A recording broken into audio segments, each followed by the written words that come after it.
Someone says, "What's the future?" Vaughn Coleman. Ladies and gentlemen, welcome.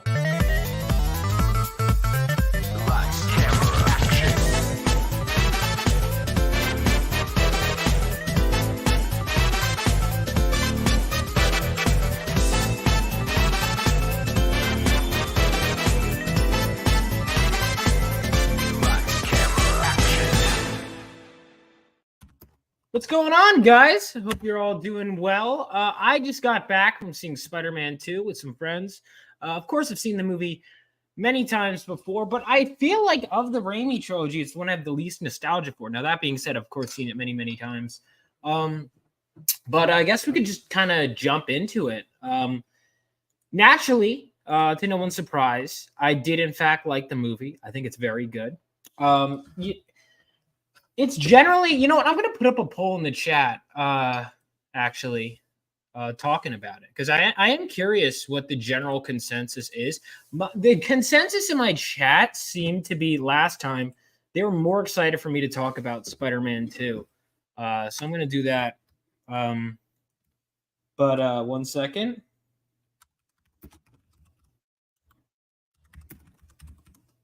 I'm going to put a poll in the chat.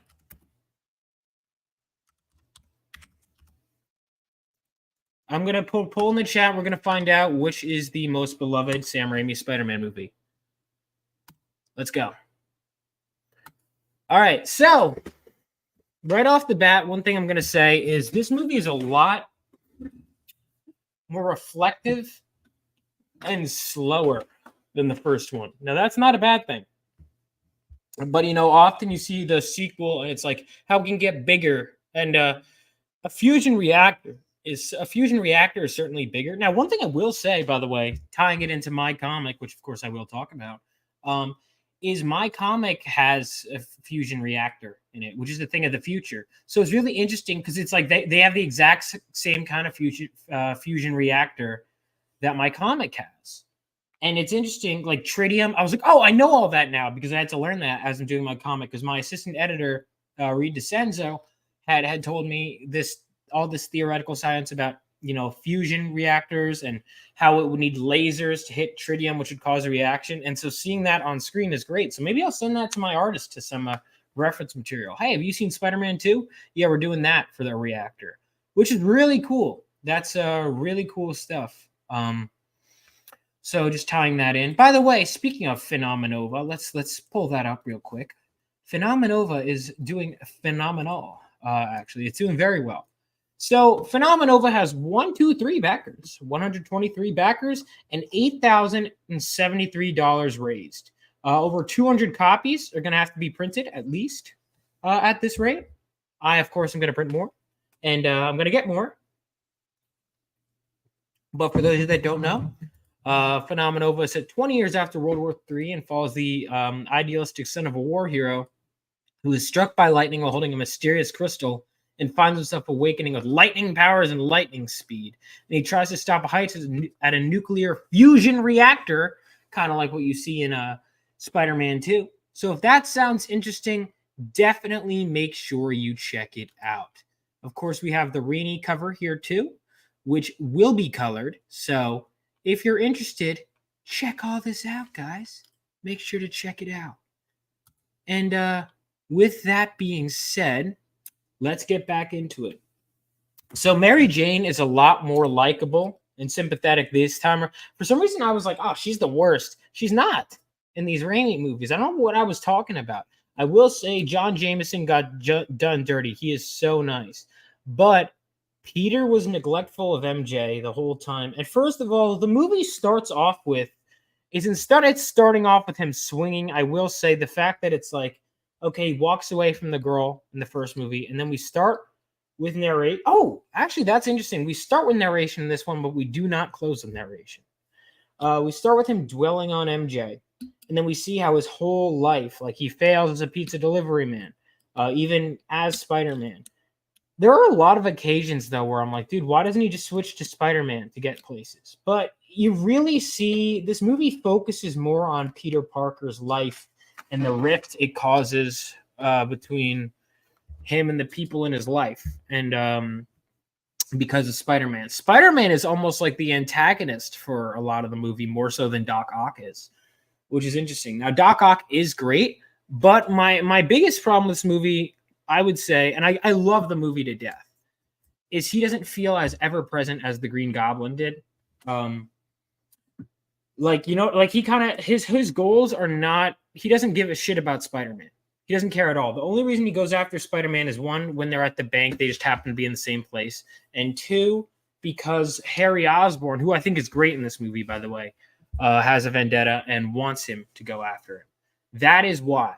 And so because of that, the conflict between Doc Ock and Spidey doesn't feel that personal. That being said, that moment of actualization that Peter goes through when then he gives that advice to Doc Ock, it's like he learns himself to be a hero. He learns to inspire himself, then inspire others. So thematically, the film is very consistent in driving that home for us. It's like with great power comes great responsibility, but this one is like that plus great consequences. And there's that scene where he can't take Uncle Ben's hand. Now, I would love if that was like repeated. But again, this movie is really about Peter's struggle to be Spider-Man. And I understand why people love it. I think the action in the first film is also better, personally. I like this movie, but I do like the first Spider-Man better. Again, I love this film. But yeah, that's my takeaway. Is I just think that the first one is better, but I still enjoy it. Mary Jane, the fact that Mary Jane, I really empathize with her because she loves Peter, and Peter just feels like he can't tell her. And he's kind of reinforced that he's right in the end because she gets kidnapped, and then she makes the choice to say, it's like he's willing to accept the consequences of his choice. It's like he keeps going back and forth, but it doesn't feel too repetitive because it's like, yeah, that's how it is. It's a very relatable film, right? When we get so obsessed with something, even if it's something good, there is bad that can come from it. And then there's that scene. Oh my God, that scene where they're packing up May's house and she gives that speech and she knows he's Spider-Man. She looks him dead in the eyes and talks to Spider-Man, right? It's great. It's a great scene. There's so many amazing lines in this movie. And it feels weird to say, oh, well, not enough action. I would love to have seen more action. I feel like there wasn't enough Spider-Man in Spider-Man 2. But there were a lot more of other things. J. Jonah Jameson. There's a lot of, and I think the version we watched in theaters had to have been 2.1. There are a lot of long pauses in this movie. So my friend was joking that there's the Peter Parker Riz, where it's like there's a really awkward pause before he speaks and after, too. You know? Or there's the part where it's like, my back! And then it holds for a long time. There's a lot of moments like that in the film where they really just kind of hold on things. And I like it. I do like it. I think that it's a bit, again, I think the film is a bit slow. That's not inherently a bad thing. Not at all. And I think, again, so that speech with Aunt May is great. The part where he tells Aunt May and she doesn't know what to do, and she goes upstairs. All the personal relationships are done really well. Harry Osborn, I think, is great in this movie. He's like in the alcohol and he slaps Peter. Like that whole gala scene where it's like he loses MJ, he loses Harry, he loses everything. And then he thinks just because he gives up being Spider-Man means he can go back to MJ. And it's like, no, you can't. It's not that simple, dude. It's like he has to accept himself and be open with it to MJ, and only by doing that can he get her back. I do think it is weird that that Peter doesn't tell Harry, no, I didn't kill your father. He's like, this is bigger than us. I get that, but it's like if he had killed, like he totally incriminates himself. It's like he didn't kill Harry's dad. I don't know why I didn't just go, I didn't kill him. But I guess the point is it's bigger than us. We need to get to the next point fast, I guess is the point. But I am like, you should just be like, I didn't, but we can't waste time arguing. I didn't. He's impaled by his own glider. He's got MJ, like whatever. But I thought James Franco being the guy who's funding Octavius's experiments work. I think Otto is really great. I really like him. I think Alfred Molina is so well cast. Of course, you see Kirk Connors, and by the way, you totally see Quentin Beck as Mysterio. There's like 3 possible villains that this movie sets up. You see Quentin Beck. That was absolutely Quentin Beck when he's like, it maintains the illusion, right? And then this is, by the way, I think it's the same character in all 3 movies. That Bruce Campbell plays. So he's like, it maintains the illusion, and he does this. That scene. That's clearly Quentin Beck, because Quentin Beck has a theatrical background, or really more like Hollywood. But the point is, he was but he's always doing something theatrical in nature, even if it's not literally theater in these movies, right? Because you see him in the wrestling ring, then you see him doing that, and then he's playing the role of the guy at the French restaurant with correct me if I'm wrong, he has like a fake mustache. So I think, and then apparently in the 4th one, he was going to be revealed to be Mysterio, which I think that's great. John Jameson doesn't look villainous at all. He seems like such a nice guy, which is why you feel bad for him at the end, because he's just so good to MJ.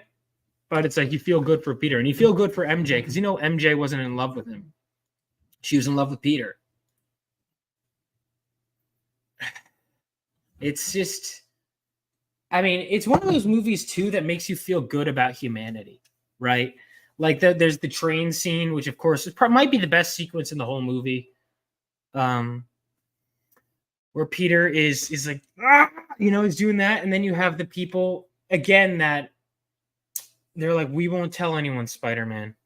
And they give him the mask back, which, how did they get the mask back again? Like, because didn't he have it on the top of the train? How did they get it down? I don't remember. I'm sure there's a reason. And then when Doc Ock comes in and they have the moment where the guy gulps, but he still stands before Peter. And it's like the bridge moment from the first one. But this time, even though they all have the courage to do it, it's not enough. And he just pushes them aside. I like that moment because it's like humanity is good. Like, people did the right thing, but it still wasn't enough. It was out of their hands, but there was still idealism. It doesn't take away from the hope. It's not like one of those stories where they stood by and it meant nothing. It's like they stood by, but it was out of their hands. But it still warms your heart that the people of New York tried. And I really like that. Again, it's a very optimistic. It shows all the downsides of being a superhero, right? And it's really good at that, at the personal toll. That's what I think the main conflict of the movie is not Doc Ock.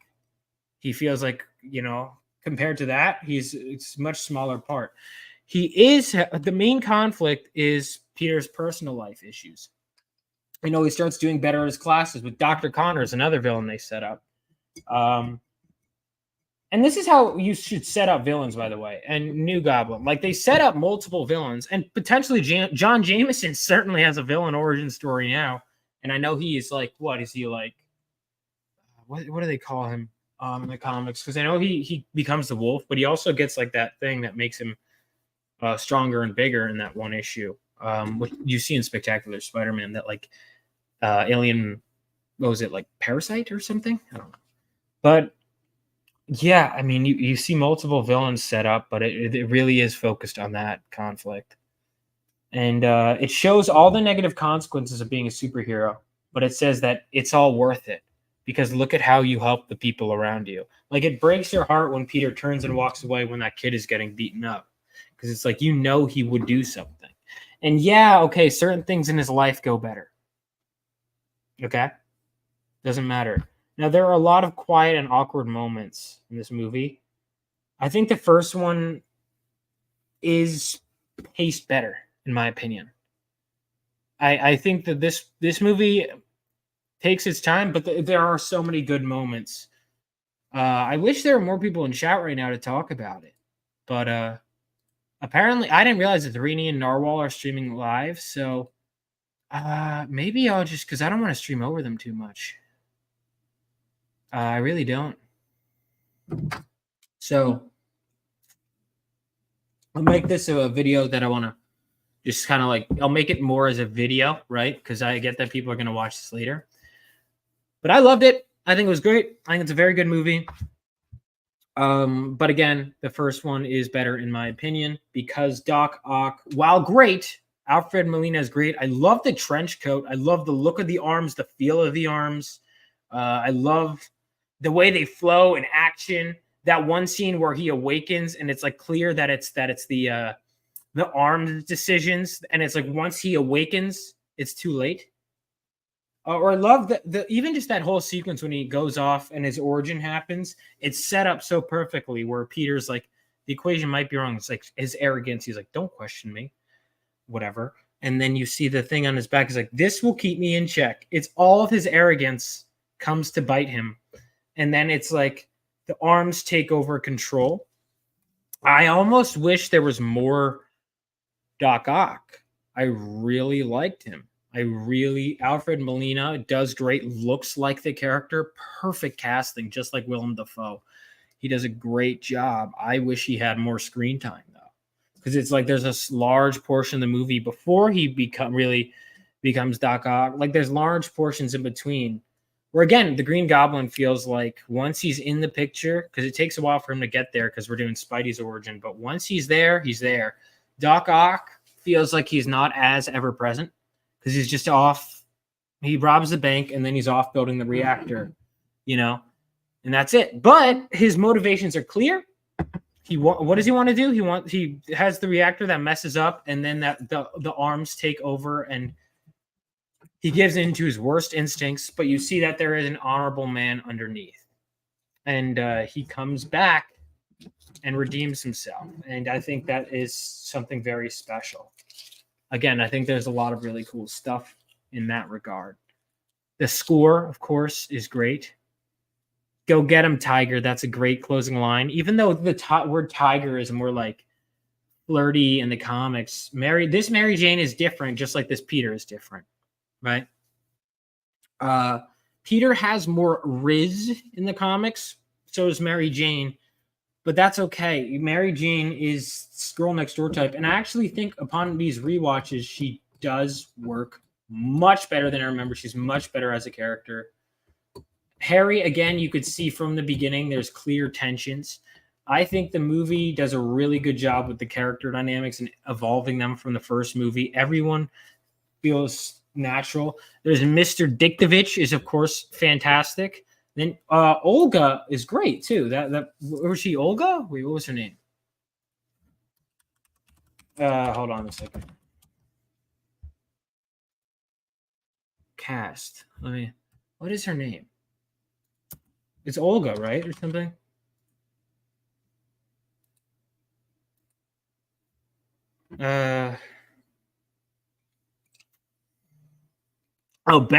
Ursula, I'm sorry. Betty Brant was totally, by the way, flirting with Peter. And there's also that part. Is Robbie Robertson aware of where are the comic book fans tonight? Is Robbie Robertson aware that Peter is Spider-Man? Because it almost feels like he is. I don't know. Anyway, again, all around great. J. Jonah Jameson is perfect in this movie, but he's perfect in the last one. But there's even more of him in this movie, so it's great. This movie gives you a lot more of the stuff you wanted. There's more Harry. I mean, overall, look, it's a worthy successor. What can I say? It continues. Peter now is with MJ, which feels like the central arc. And I understand. I was always like, oh, why are they the ones on the poster more in this movie? But I get it. It works. It works very, very well. I think Peter's arc is so well done. The Spider-Man No More arc is done very well, where his doubts come in. As a character piece, this movie really is fantastic. And the slow nature kind of works. Even then, the action scenes are still great when they're there. That train fight is, of course, amazing. Even although there is one part where Spider-Man throws the thing up, I'm like, dude, he would have killed Doc Ock if he didn't move. Like, straight up just murdered him. Okay, Spidey, but like obviously he doesn't. But I did think about that when he throws the thing on the clock. That sequence is great. Doc Ock, the way his arms move is so good.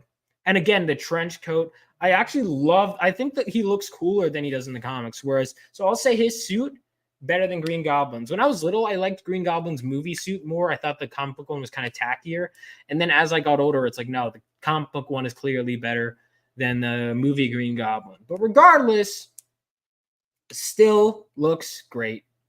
Green Goblin, I do think was better, not better in the sense that I think Doc Ock is good, but he wasn't like sadistic enough. I think his motivations, looking back, both movies have great ways of making their motivations, the villain's motivations, clear. I just think I like Green Goblin because he's more sadistic.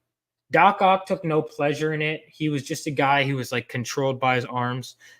I do think the last fight of the movie was too quick also.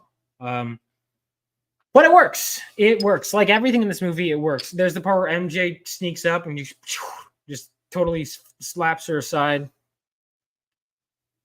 Again, one of the things that I think one of the reasons why this trilogy is such a big influence on me is because, and this movie I think really reaffirms and builds upon all the themes the first one does. It takes its time, which I like. That it could have just gone a full-on villain movie, and I think I'm going to think about this more and more and why people prefer it, because it really takes its time to just build out the themes and build out the characters and the problems of Peter's life. And it shows that, yeah, you're going to sacrifice a lot, but you have to at least try. And a lot of people seem to know Peter's identity in this movie, but I'm okay with it. But it's like by him revealing it to MJ, he thinks he's going to lose her, and only by being willing to lose her does he get her in the end. And it's so beautiful. The more I think about it, it's such a great film. And man, I love this movie. I love this movie. It's so good. And I think I'm going to get back to work. I'm going to think of more things to say after, but of course, can't wait to talk about Spider-Man 3. I feel like I didn't talk about this movie enough. There's like an end credit scene, but it's just a scene in the movie where it's like Harry setting up Green Goblin, but it feels like a scene that works in the movie. Like if they never made a Spider-Man 3, it would have been a disappointment, but it works. Imagine like having crucial plot information, setting up the next one in the movie itself. You don't have to wait for the credits. Remember that? That was cool. Can we bring that back, please? You don't have to wait for the credits. You could just have it in the movie and have it built into the plot naturally, so it's not like a non sequitur. You could just do that. And I feel like you would never see this in the MCU where it's like a character piece. That's what this movie is. It's more of a character piece. And the more I'm talking about it, the more I really like it. I liked it, but I'm liking it more and more the more I think about it. It really is like a character piece as a blockbuster superhero movie. And it's really something special. And I'm so glad I watched it again. Thank you guys so much for watching. I'm feeling inspired to create now. And have a great night. Oh, and I don't know, how do you send people to, somewhere else? I don't know how, but Rini, I didn't realize this, like totally not intentional. Rini is hosting Narwhal's closeout stream. So be there for that. I'm going to go ahead and send the link.